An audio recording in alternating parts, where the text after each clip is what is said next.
Afirullah. Mzee wewe bado hujakubali kukufa? Nini wewe sasa unayo? Wewe iko kukubali kukufa mpaka sasa? Unataka vietra?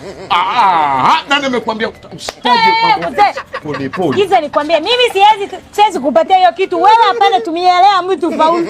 Wewe. Tumia hiyo nguvu yako yenye umebakisha wala. Siwezi acha wewe utumie lea mtu. Pesa nayo wewe shida. Pesa ni yako, kula ni yako. Enda kule uongeze nguvu ya hiyo kitu iamshe vizuri. Lakini siwezi kukupatia hiyo dawa wala. Sasa wewe waniacha bila kitu kipya kile bwana wewe. Shauri yako, mimi sina mambo na wewe.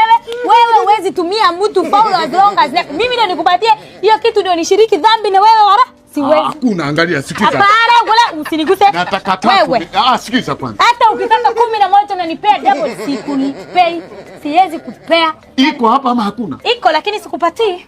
Sasa wewe wataka tuishi vipi? Hao wanawake mpaka twende nao. Mimi siwezi kupatia hiyo as long as najua hiyo kitu unaenda tumia kifaulu. Ile kitu ni mpya. Mpege